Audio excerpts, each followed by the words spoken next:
Ok, torcedor bicolor, seja bem-vindo para mais um vídeo no seu canal MB Paixão. Bora falar do Papão da Curuzu, bora falar do maior clube do norte e centro-oeste do Brasil, o maior campeão da Amazônia, ou agora 51 vezes campeão paraense. Positivo? Terminou agora há pouco em Belém do Pará, né? No Estádio Olímpico do Pará, o Mangueirão, né? Paysandu 0, Vasco da Gama 2 pela Copa do Brasil. Essa foi a partida de ida, né? Teremos a partida de volta no dia 13 do 5, dia 13 de maio, né? E o Paysandu larga aí na desvantagem contra o Vasco, beleza? Vamos falar tudo sobre essa partida, vamos falar do que deu bom, do que deu ruim, né? Vamos falar de escalação, como veio o Vasco da Gama, como veio o Paysandu para esse jogo, né? Vamos falar no que deu errado, né? Para que o Paysandu saísse com essa derrota. O primeiro tempo distinto do segundo tempo, né? O Paysandu foi excelente no primeiro tempo. Já no segundo tempo não pôde ali suportar toda a pressão que o Vasco fez, principalmente no início do segundo tempo, beleza? Eu gostaria logo que você fosse deixando seu like, se inscreva no canal se você não for inscrito, ativar seu sininho para as notificações para você não perder nenhuma novidade, né? E que você comentasse e compartilhasse aqui no vídeo, né? Para que você pudesse concorrer a uma camisa do Papão da Curuzu, né? Oficial, assim que o canal completasse a meta de 1.000 inscritos, beleza? Então a gente vai falar tudo ainda, vamos falar da arbitragem, né? A gente vai falar um pouco de algumas decisões tomadas pelo árbitro que, na minha visão, não agradaram, né? Principalmente ao torcedor bicolor, perfeito? Bora falar também de jogadores que continuam não rendendo, a gente continua esperando muito de alguns atletas e esses atletas na hora H estão deixando a desejar. A gente vai falar de tudo isso depois da nossa vinheta, beleza? Tamo junto, bora pra cima.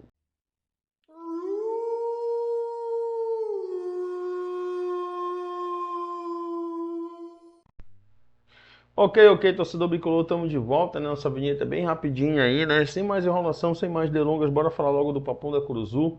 Vamos falar dessa derrota, né? Dentro de casa pela Copa do Brasil. O Vasco aí que estreou, né? Nós fizemos um pré-jogo e nesse pré-jogo eu mencionei as escalações, né? De Paysandu e Vasco para essa partida. O Vasco que na escalação proposta pelo Renato, veio com muitas modificações da escalação que ele colocou em campo contra o São Paulo, por exemplo, que foi a escalação pela qual eu me baseei, né? Foi pelo último jogo do Vasco, que foi contra o São Paulo, a vitória de virada em São Januário, né?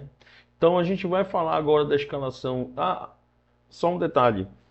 A escalação do Paysandu não. A escalação do Paysandu foi rigorosamente a mesma que eu citei no pré-jogo, né?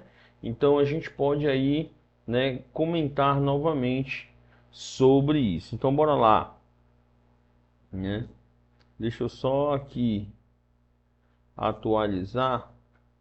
Beleza, então bora para a escalação das equipes e depois a gente comenta o que de fato aconteceu em campo, né? Nessa fatídica derrota do Papão da Curuzu. Beleza? Vamos lá então. O Paysandu veio com Gabriel Mesquita, né? Edilson, Castro e Bruno Bispo, né? Bonifácio, que é o Facundo Bonifácio, Pedro Henrique, Caio Melo e Marcinho, Cauã Rinkel, Ítalo e Cleiton Pego, tá? E aí o Paysandu fez as seguintes modificações, né? O Paysandu tirou o Pedro Henrique e colocou o Brian, né? Logo depois o Brian, numa entrada meio que desleal, eu achei muito desleal do Spinelli, que foi autor dos 2 gols do Vasco. O Brian acabou se machucando com 5 minutos em campo. O Brian acabou se machucando numa dividida, assim, meio que desleal. Por quê? Porque o jogador do Paysandu já estava no alto para pegar a bola, né? Para disputar a bola lá em cima. E o jogador do Vasco veio e, num encontrão, né? Tirou a base ali do atleta, ele caiu de mau jeito e meio que torceu o tornozelo ou o joelho.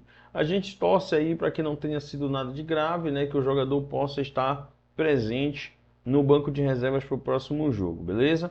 E aí o Brian teve que ser substituído e aí o Júnior Rocha lançou mão do Henrico para entrar no lugar do Brian. Então nós tivemos o Henrique, o Brian substituindo o Pedro Henrique, com 5 minutos em campo, né? O Brian sofreu essa lesão por conta dessa falta que sofreu do Spinelli, né? E o, o Júnior Rocha teve que lançar mão do Henrico, ou seja, queimou uma substituição nessa situação aí, né? No lugar do Cauã Rinkel, ele modificou colocando o Lucas Cardoso, né? No lugar do Ítalo, ele colocou o Juninho. E no lugar do Cleiton, ele colocou o Thalisson, né? Então vamos lá. Bora falar agora do Vasco da Gama, né? O Vasco que veio com Léo Jardim, né? Aí veio a primeira modificação da minha escalação no pré-jogo, né? Ele entrou com o Puma Rodrigues. Eu pensei que o Puma entraria no decorrer da partida. Ele entrou com o Puma Rodrigues, tá? Aí ele veio com Saldívia, não com PH, como eu falei antes, né? Ele veio com Robert Renan, que esse sim foi o outro zagueiro, o zagueiro pelo lado esquerdo que atuou contra o São Paulo. Aí ele também manteve o Cuiabano, que eu já tinha falado na minha escalação. O Thiago Mendes também foi o mesmo, né? Aí ele veio com o Barros, né? E o Tietê, né? Botou o Barros aí, que eu não tinha falado na minha escalação, mas o Tietê sim, né? Aí veio com Rojas, esse aí tudo bem. Aí veio com Andreas Gomes, certo? O Spinelli, certo? E depois ele fez as seguintes modificações. Ele tirou o Thiago Mendes, que na minha visão, a gente vai até falar um pouco disso na arbitragem, na minha visão, o Thiago Mendes não deveria ter saído substituído e sim expulso do jogo, né? E ele passou a mão na cabeça ali do Thiago Mendes, né? Tirou o Thiago e botou o Matheus França. Também tirou o Tietê, que para mim não jogou nada, né? Colocou o Nuno Moreira, né? Tirou o Rojas e colocou o Adson. Eu creio que ele tenha tirado o Rojas mais para poupar o jogador para o próximo jogo, né? Já que quando ele fez essa modificação, o placar já estava 2-0 para o Vasco, né? Ele tirou o Andreas Gomes, que jogou bem, né? Jogou bem. Ele infernizou ali o lado direito da defesa do Paysandu ali, obrigando o Edilson a se dedicar muito na marcação ali por aquele lado, né? Ele tirou o Andreas Gomes e colocou o Hugo Moura, e ele tirou o Spinelli, logo depois do Spinelli tirar o Brian de campo, numa entrada que para mim foi desleal e não tomou nem cartão amarelo, né? Ele tirou o Spinelli e colocou o Brenner, tá? Então foi isso, né? O placar do jogo, como vocês sabem, foi 2-0, né? Só que assim, galera, o Paysandu jogou muito bem, o Paysandu fez um excelente primeiro tempo, parecia que o Paysandu estava na Série A, né? Tanto a intensidade que o Paysandu promoveu no jogo. Não digo nem pelo placar de 0-0, tá? Mas eu digo assim, a gente sabe que existe um abismo, né, entre Série B e Série A de nível técnico, certo? Imagina o abismo entre Série C e Série A, tudo bem? Beleza? Mas se a gente for levar em consideração os nossos jogos contra equipes da Série A, né, nós tivemos 3 partidas contra a Cadela de Peruca, onde nós não perdemos nenhuma, empatamos 2 e vencemos uma e fomos campeões paraenses, né? E agora enfrentamos o Vasco, certo? E aí, galera, é o seguinte, fizemos um excelente primeiro tempo, um primeiro tempo de igual para igual, né? Um primeiro tempo onde o Paysandu manteve a intensidade do começo ao final, tanto é que o Matheus Nogueira foi um mero espectador. O Matheus Nogueira ele fez uma defesa, se eu não me engano, aos 2 minutos do primeiro tempo, depois não foi mais acionado. Enquanto que o gol do Vasco, o Paysandu teve no mínimo 3 oportunidades claras para abrir o placar. E o Paysandu mais uma vez pecando nas finalizações. O Ítalo recebeu uma bola do Marcinho pela esquerda do ataque, tirou do zagueiro e bateu com força. Foi um petardo, foi muito forte, a bola explodiu no travessão. O juiz já tinha dado impedimento, porém eu acho que ele não estava impedido. Então se a bola tivesse entrado, teria ido para o VAR, e o VAR que decidiria se ele estaria impedido ou não, né? E aí foi isso, galera. O Paysandu jogando muito bem, o Castro, sensacional o Castro, né? Jogando muito bem no primeiro tempo. Primeiro tempo impecável da zaga do Paysandu. Pedro Henrique, cara, esse jogador, sinceramente, parece que ele já tem 28 anos, 30 anos de idade. Tamanho o comportamento que você tem ali, experiência, né? O comportamento de um jogador experiente, é isso que eu quero dizer. Um garoto que, ele, assim, eu vejo o Pedro Henrique em campo, ele vai para cima de uma jogada, ele vai para roubar a bola de um jogador adversário, e ele vai falando, meio que ele vai assim, sabe aquele jogador enjoado? Aquele jogador que mete o pé, mas fala um negócio no ouvido do atacante, do meio-campista. Ele é assim. Ele perde a bola, ele leva uma abraçada, uma ombrada, ele levanta encarando o cara que fez isso com ele. É um volante estilo Wanderson. Volante estilo Wanderson. O cara, moleque, joga muito. Tu é doido, tu não tem noção. Fez um excelente primeiro tempo, tocando ali bem a bola, né? Eu gostei também da função tática que o Cauã Rinkel exerceu no primeiro tempo. Ele voltava ali para ajudar o Edilson, porque o Edilson estava sobrecarregado pelo aquele lado direito, o lado esquerdo do ataque do Vasco, que fazia muito ali a bola girar e sempre entrava na zaga do Paysandu ali pelo aquele lado esquerdo. Então ele fez ali uma dobradinha com o Edilson muito legal, né?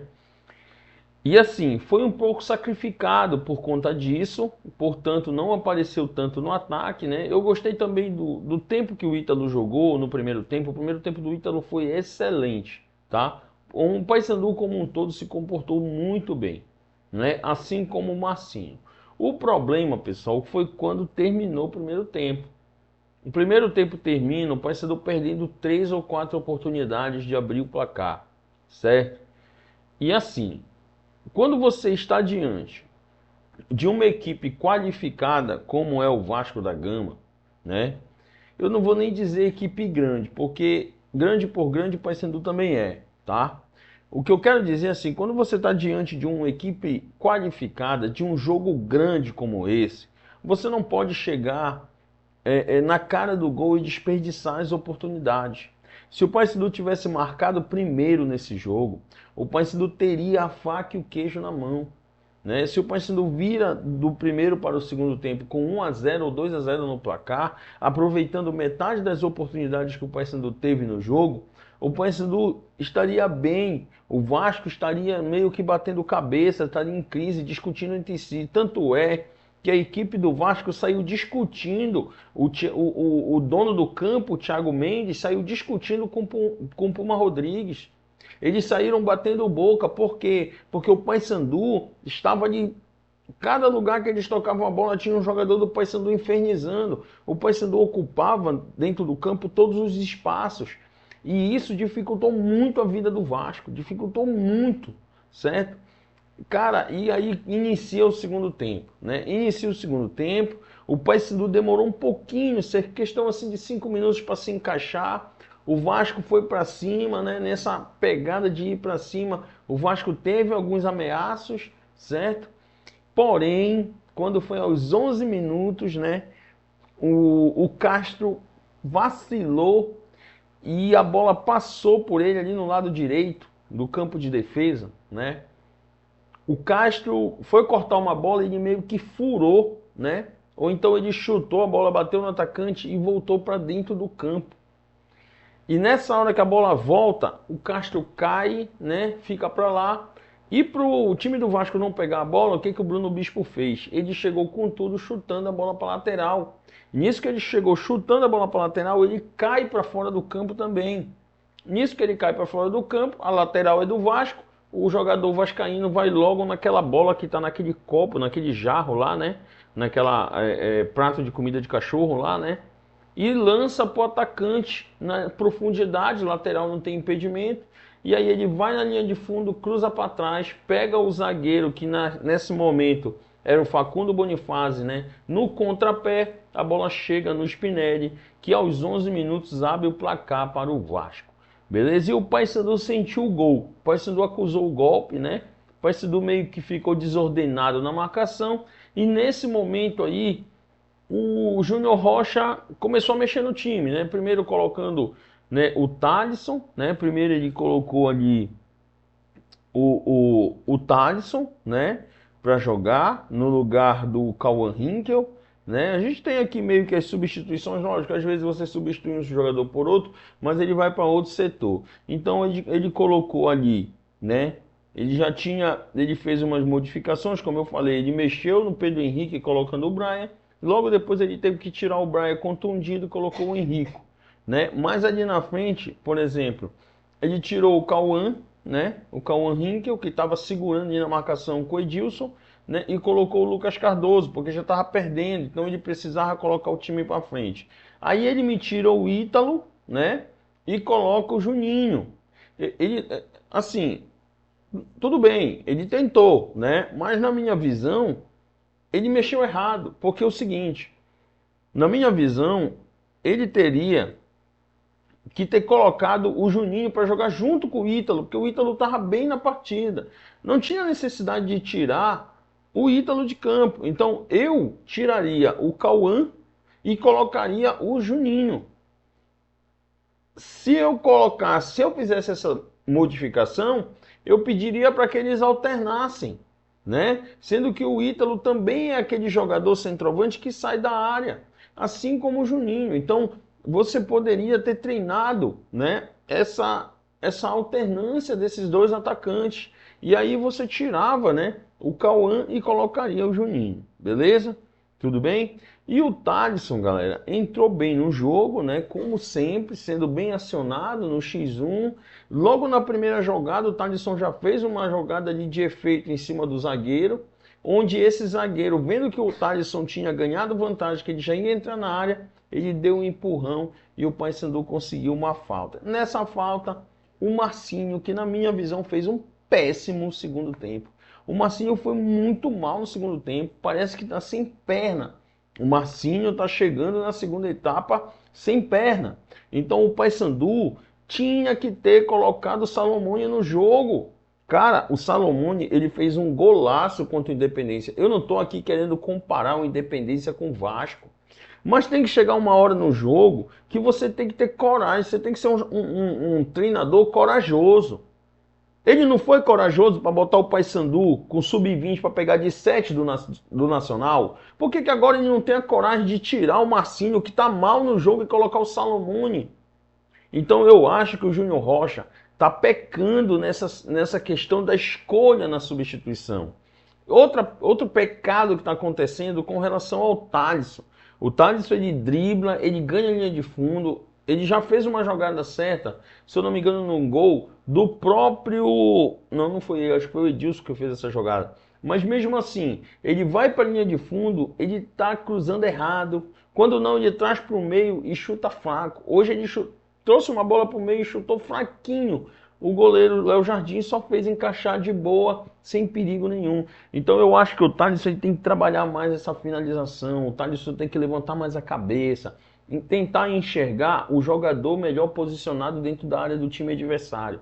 Tá faltando isso para ele. Mas é um excelente jogador. Esse desenvolvimento ele vai ganhando com o tempo, a gente sabe, né? O problema é que o Paysandu não pode esperar. A Série C tá aí, a gente precisa de resultado, beleza? Então assim, o Paysandu fez essas modificações. Mais uma vez o Lucas Cardoso não funcionou como a gente esperava que ele funcionaria. Por quê? Porque quando ele entrou, o Marcinho já estava caindo de produção no jogo.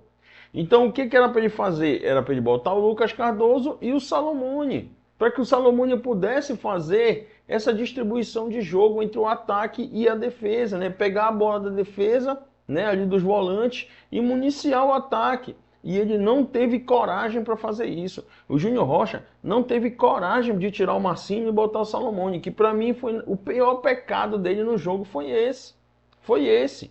Tá entendendo? Tanto que depois que o Marcinho ganhou, que o Marcinho cansou, perdão, o Paysandu começou a perder o duelo no meio-campo. Por quê? Porque aquela intensidade do primeiro tempo não existia mais no segundo tempo.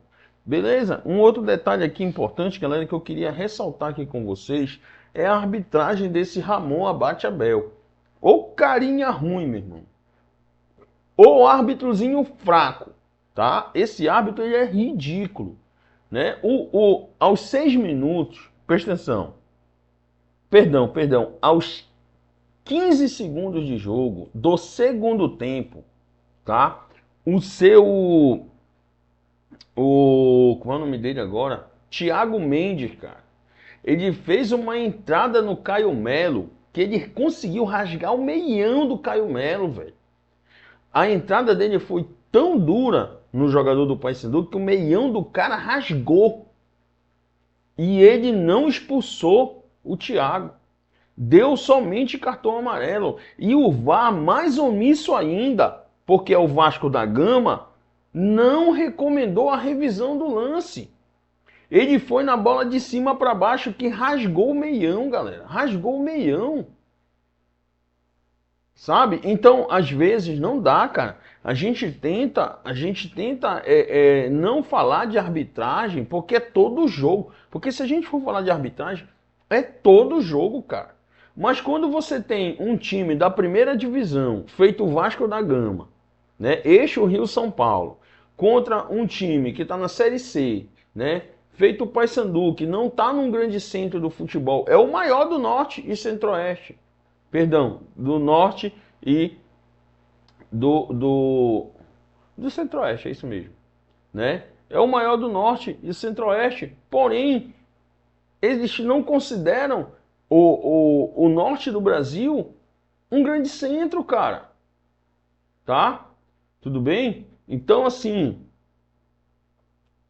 não dá para entender, não dá para entender. Se fosse o contrário, se nessa situação aí fosse o contrário, o jogador do Paysandu tivesse chegado na canela do Thiago Mendes e tivesse rasgado o meião dele com uma entrada, ele estava cobrando, ele tinha expulsado direto. Ele não estava nem cobrando a verificação da imagem no VAR. Tá entendendo? Então, esses dois pesos e duas medidas é que não dá para entender, cara. Não dá para entender.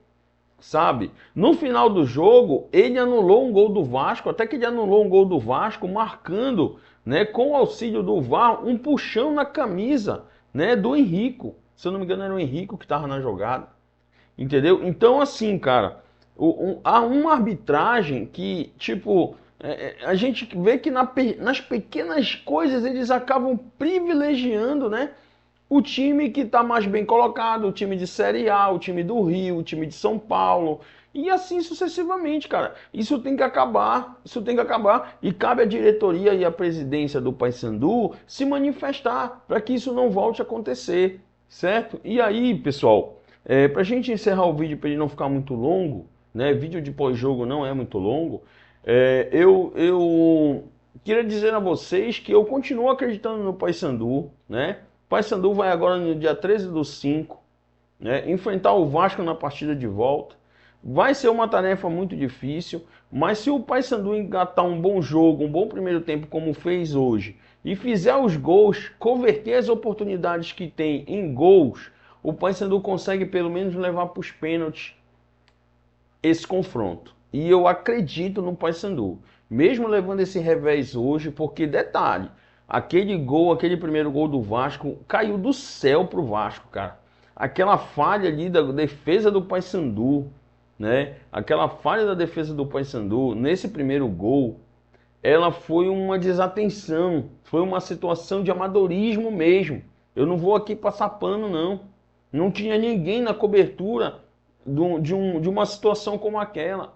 Tanto que o jogador do Vasco pegou a bola rapidamente, lançou para a linha de fundo para o atacante cruzou para trás e pegou o Facundo Bonifazzi num contrapé. E ele não conseguiu cortar a bola e o Spinelli fez o primeiro aos 11. E se eu não me engano, aos 16, o Spinelli fez o segundo num belo cruzamento da esquerda para a direita, né, que não deu para o zagueiro. E o Spinelli chegou de trás cabeceando sem chances para o Matheus Nogueira, para o Gabriel Mesquita, tá? Então é isso, eu vou ficando por aqui. Se você chegou até aqui comigo, deixe seu like, se inscreva no canal se você não for inscrito, ative o sininho para as notificações para você não perder nenhuma novidade. E eu vou ficando por aqui.